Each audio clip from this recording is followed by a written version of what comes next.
Çobanların həyatı ilə bağlı mən uzun müddətdir ki, bir layihə işləmək istəyirdim. Sadəcə istərdim ki, çobanların həyatı, onların yaşam tərzi, qışlaq həyatı, yaylaq həyatı haqqında bir layihə hazırlayım.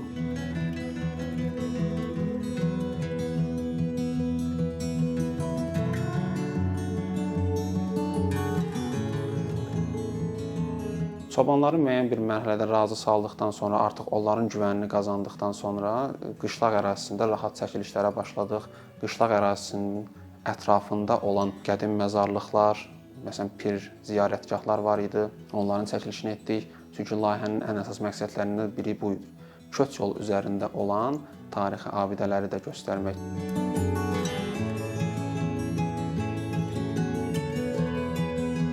Fotoların insanlara həqiqətən təsirli formada çatması ən əsas səbəbi fotoqrafın çobanlarla birlikdə eyni əziyyəti çəkməsidir. İmkan yaradıb bunu maşınla da gedə bilərik. Məsələn, kənardan dayandıq, məntəqədə çəkdik, yenidən maşına mindik. Bu eyni ab-havanı verməyəcək. Ən əsas məsələ çobanlarla birlikdə bu yolu getməkdir. Çünki yolun hər saniyəsində müxtəlif anlar yaşanır.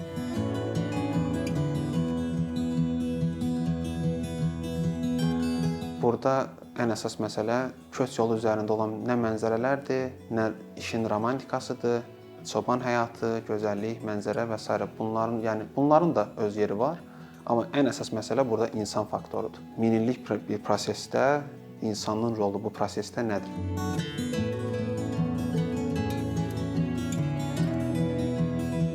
Orada mən bir çobanla danışdım.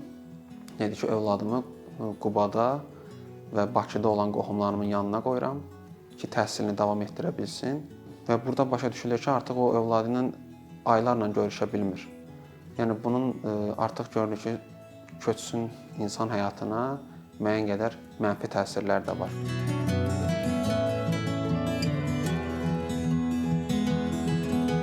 Orada məsələn bir çoban var idi. Məsələn deyirdi ki, mən hər şeyimi satıb Bakıya da gələ bilərəm. Bu həyatdan imtina edə bilərəm. Və sonra necə olacaq? Deyir ki, mənim ulu babam, atam hamısı çoban olub. Yəni bu bizim artıq bir həyat tərzimizdir. Bəli, bu həyat tərzinin bir çətinlikləri var. Övladımızdan, evimizdən aralı düşürük. Bütün günü yollardayıq. Amma yəni bu bizim artıq həyatımızın bir parçasıdır. Mənim də ən əsas məqsədim, necə deyim, insanların bu xoşluqla qəbul etdiyi bu bir həyat tərzini fotolarımla göstərmək, şəhərdən kənarda da müəyyən bir həyatın olduğunu, yəni müxtəlif həyat koloritlərinin olduğunu bu layihə vasitəsilə göstərməkdir.